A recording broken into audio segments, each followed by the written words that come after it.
तो स्वागत है आपका आपके यूट्यूब चैनल रावत एकेडमी पर। इस चैनल के माध्यम से आपका मैथ हो, रीजनिंग हो या फिर कोई भी गवर्नमेंट एग्जाम का नोटिफिकेशन हो, साइड आपको इस चैनल के माध्यम से मिलती है।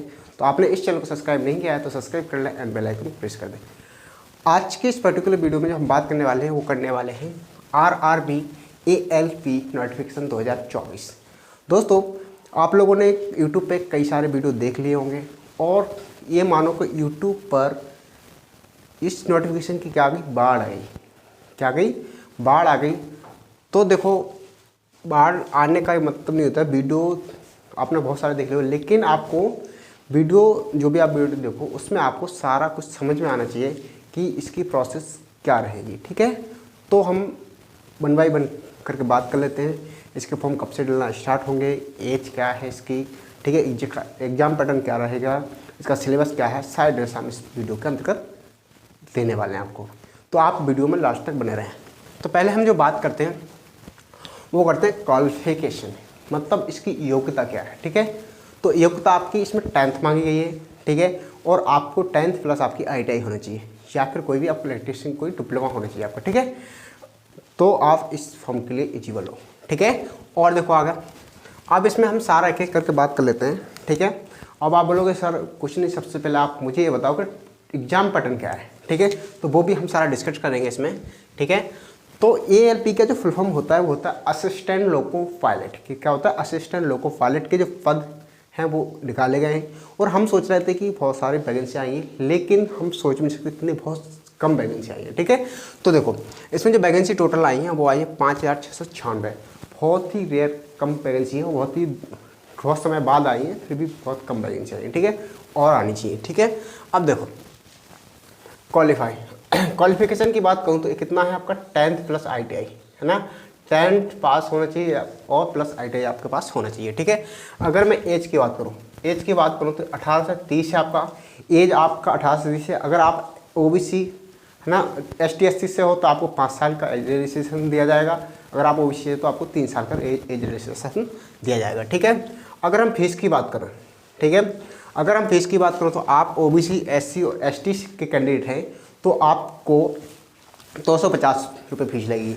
और इसमें से रिफंड आपके कितने आ जाएंगे, 250 आ जाएंगे। कितने, 250 लेंगे आपके, रिफंड भी आपके 250 आ जाएंगे। ठीक है, एग्जाम प्रोसेस कंप्लीट होने के बाद। ठीक है, और जनरल की बात करूँ, जनरल के आपके 500 रुपये लगेगा फीस। कितना लगेगा, 500 रुपये फीस लगेगा, जिसमें से आपके कट पिट के 400 जो बैंक के चार्जेस वगैरह होते हैं वो कट के आप कितने आ जाएंगे, 400 रुपये आपको रिफंड वापस मिल जाएंगे। ठीक है, तो आप फॉर्म भरें तो आपकी बैंक डिटेल्स से आपको ये पैसे मिल जाएंगे। ठीक है, पोस्ट की हमने बात कर ही ली है 5696। ठीक, बहुत ही कम पोस्ट है। ठीक है, अब एप्लीकेशन, अब सबसे मैंने बात की सर आप मुझे ये बता दीजिए एप्लीकेशन कब से डलना स्टार्ट होंगे। ठीक है, तो एप्लीकेशन इसके डलना स्टार्ट हो चुके हैं 20/1/2024 से लेके आप 19/2/2024 तक इसके फॉर्म आप डाल सकते हैं। ठीक है, और इसमें संशोधन करने के लिए भी समय है, वो मैं आपको डेट बताऊंगा। ठीक है, अब सर इसका सिलेबस क्या रहेगा, सबसे मेन मुद्दे की बात कर लेते हैं कि सिलेबस क्या रहने वाले हैं। तो सिलेबस के लिए मैं बता दूं आपको कि आपको वही पूछा जाएगा, मैथ है, ठीक है, रीजनिंग है, साइंस है और आपकी जनरल अवेयरनेस है। ठीक है, तो आपको मैथ आपका 20 नंबर का आएगा, 20 क्वेश्चन आपके मैथ के रहेंगे, 25 क्वेश्चन आपके रीजनिंग के रहेंगे, साइंस के 20 क्वेश्चन रहेंगे आपके, और जनरल अवेयरनेस के आपके 10 क्वेश्चन रहेंगे। ठीक है, ये आपका क्या है, सिलेबस है, इसी में से आएगा। अब मुझे सर आप ये बता दीजिए कि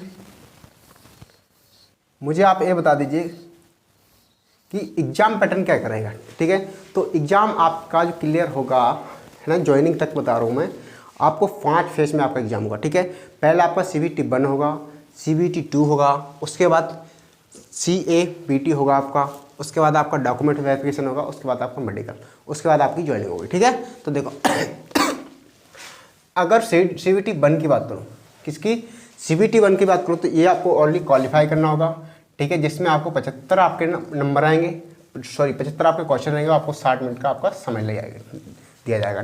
कितना समय रहेगा, 1 घंटा आपका समय रहेगा, 60 मिनट। ठीक है, तो ये आपका CBT 1 है जो वो ऑनली क्वालिफाई रहेगा। क्या रहेगा, क्वालिफाई रहेगा CBT 1। ठीक है, ध्यान रखना। ठीक है, इसके नंबर नहीं जोड़ेंगे, इसको ओनली आपको क्वालिफाई करना होगा। ठीक है, अगर आप इसको क्वालिफाई कर लेते हैं तो आपको CBT 2 के लिए बुलाया जाएगा। किसके लिए, CBT 2। अब CBT 2 आपका 2 फेज में होगा। ठीक है, 2 पार्ट में डिवाइड किया गया है CBT 2 को। ठीक है, पार्ट 1 और पार्ट 2। ठीक है, तो पार्ट 1 में, ठीक है, सेक्शन ए सेक्शन बी भी बोल सकते हैं, ठीक है, पार्ट ए पार्ट बी भी बोल सकते हैं, ठीक है। सेक्शन ए और सेक्शन बी में मतलब 2 सेक्शन CBT 2 के आपके होने वाले हैं। तो पहले सेक्शन में आपके 100 क्वेश्चन आएंगे जिसमें आपको 90 मिनट मिलेंगे आपके, ठीक है।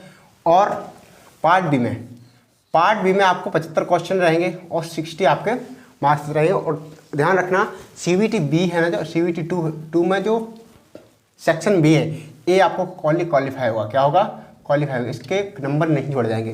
जो भी आपकी मेरिट लिस्ट होगी उसमें आपके इसके नंबर नहीं जोड़े जाएंगे CBT 2 की सेक्शन बी के, ठीक है। अब देखो अब देखना CBAT, ठीक है।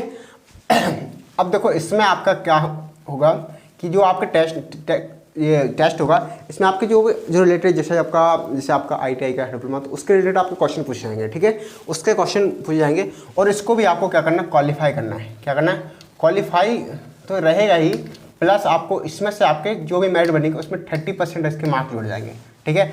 और देखो CBT 2 में से आपके जो पार्ट ए है, मतलब सेक्शन ए है, इसमें से आपके 70% और ये आपके CBAT में से आपके 30% मार्क उठाकर इन दोनों पे आपकी मेरिट बनाई जाएगी, ठीक है। उसके बाद आपका डॉक्यूमेंट वेरिफिकेशन होगा, क्या होगा, उसके बाद आपका डॉक्यूमेंट वेरिफिकेशन होगा। डॉक्यूमेंट वेरिफिकेशन होने के बाद आपका मेडिकल होगा, मेडिकल के बाद आपकी ज्वाइनिंग हो जाएगी, ठीक है। ये प्रोसेस इसमें सारी रहने वाली है। तो आई होप मैंने जो आपको बताया बिल्कुल अच्छी तरीके से समझ आया होगा, ठीक है। ये बोलो कि यूट्यूब पर ये नोटिफिकेशन, ये वैकेंसी आई तो बाढ़ आई, मैं तो ये वीडियो बनाने में लेट हो गया, लेकिन मैं आपको बिल्कुल जो आपको कोई नहीं बताएगा, सारा मैंने आपको बिल्कुल बेसिक तरीके से आपको समझा दिया है, ठीक है। मैंने इसका सिलेबस भी आपको डिस्कस करा दिया, आपका एग्जाम पैटर्न कैसा रहेगा वो भी आपको बता दिया है, ठीक है। और आपकी क्वालिफिकेशन ही बता दी है, एज बता दी है, ठीक है। फीस कितनी लगेगी, कितनी रिटर्न वापस आएगी, ठीक है। एप्लीकेशन कब से कहाँ तक कर सकते हैं, ठीक है। और इसमें करेक्शन, आपको कोई गलती होती है तो आप करेक्शन भी इसमें कर सकते हैं, ठीक है। ये भी आपकी डेट दी हुई है, ठीक है। अब देखो इतना सारा, अब सबसे मेन मुद्दे की बात होती है कि इसका एग्ज़ाम कब होगा, ठीक है। तो एग्ज़ाम के लिए अभी नोटिफिकेशन में कुछ ऐसी जानकारी है नहीं है। अगर आके कोई नोटिफिकेशन अपडेट होता है या कुछ होता है तो मैं आपको वीडियो बना के बता दूंगा, या फिर मैं कम्युनिटी में पोस्ट डाल दूंगा, ठीक है। तो वहाँ से आप चेक कर सकते हैं मेरे चैनल पर, ठीक है। तो जो आपका इस चैनल है इसको आप सब्सक्राइब करें और जो इस वीडियो को आप ज़्यादा से ज़्यादा दोस्तों के साथ शेयर करें कि जो भी दोस्तों को पता नहीं है कि इसका नोटिफिकेशन आ चुका है, ठीक है, तो उनको भी पता चले और वो फॉर्म डालें और एग्ज़ाम की तैयारी करें, ठीक है। अब एग्ज़ाम की तैयारी कैसे करनी है वो भी मैं आपको बता दूँ, ठीक है। आपको प्रॉपर रूटीन बनाना होगा, ठीक है। जब तक आप रूटीन नहीं बनाओगे, ठीक है, जब तक आपका एग्ज़ाम क्लियर नहीं होगा, तो आप पहले रूटीन बना लें, ठीक है। उसके बाद मैंने जैसे बताया यही सब आपको पढ़ना है, ठीक है। तो कुछ नहीं, आपको मैथ पढ़ते हैं, आप रीजनिंग पढ़ते हैं, साइंस पढ़ते हैं, जो आपको पढ़ना है वही आपका आ रहा है, ठीक है। तो इसका एग्ज़ाम कितने फेज में होने वाला है, इसका एग्ज़ाम 5 फेज में होने वाला है, ठीक है। 5 स्टेप में आपका एग्ज़ाम होने वाला है, ठीक है। तो मैंने सारा बता दिया आपको, medical, document verification, CBT 1, CBT 2, ठीक है। तो दोस्तों और अगर आप ST SC से हैं तो आपको रजिस्ट्रेशन भी मिल रहा है, ठीक है। और उसके बाद भी तो आपकी जो आप फीस जो आप देते हैं वो भी आपकी रिफंड आ रही है, ठीक है। तो दोस्तों इस वीडियो को ज़्यादा शेयर करें। Thank you watching my video.